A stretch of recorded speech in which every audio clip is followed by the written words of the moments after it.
It was a bright sunny day on the island of Sodor.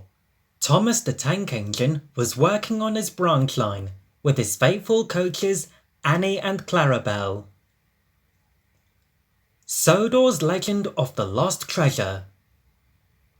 Marion, the railway steam shovel, was on her way to work on the construction of the Fat Controller's new branch line.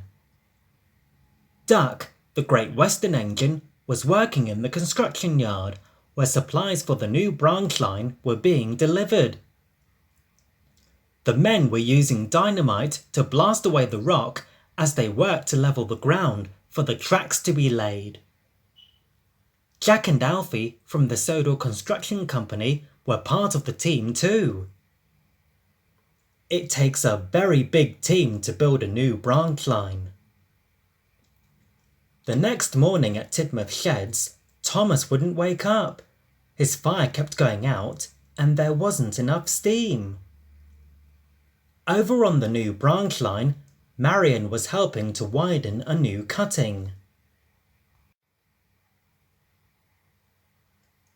The Fat Controller was not very happy when he discovered what Thomas had done. Meanwhile, at the new branch line, there was another kind of trouble. The ground of the recently dug cutting was weak and unstable. Engineers were called and declared it unsafe. They put up signs to warn everyone of the danger and made plans to reroute the track. Rex, Bert and Mike were busy bringing all the ballast that would be needed for the new branch line. Thomas made his way up to the construction yard. Thomas didn't realise that the men were trying to flag him down, and he didn't see the danger signs. Thomas was sent to the steamworks to be repaired. The very small engines, Rex, Bert and Mike, were all at Arlesborough Junction when Marion. Later on, that very night, one big green engine got a bit of a fright. Thomas was repaired. He was making his way back to the construction yard again when he saw the big ship at Arlesborough Harbour. Thomas filled up with coal from an old hopper just outside the construction yard.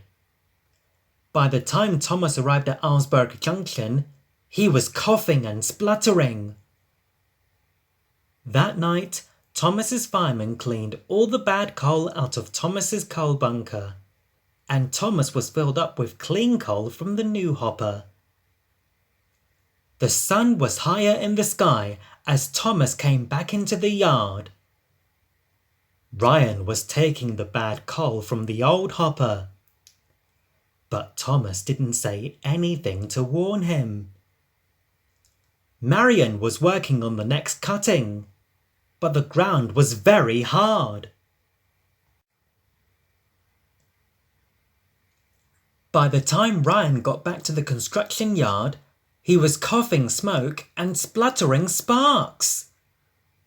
The diggers tried to carry on, but without the dynamite, there was only so much they could dig. All the engines were settling down to sleep, apart from Thomas. That morning, the Fat Controller sent Ryan back to the docks to fetch some more dynamite, and he sent Thomas to take construction waste to the dump. Thomas took the trucks to the dump. He passed through Knapford Station on his way back. The Fat Controller was in his office on the phone. Thomas couldn't stop worrying. Would the treasure be safe in the Fat Controller's office overnight? Thomas found the place behind one of the Knapford Station buildings where he could keep watch. Thomas couldn't chase after them. His fire had gone out and there wasn't enough steam. Sailor John and Skiff were getting away. The next morning, Sailor John was picked up by the police. He was placed under arrest, and Thomas was rescued by Rocky. At last, work on the new branch line was completed. It extended the Fat Controller's railway from Augsburg to Harwich.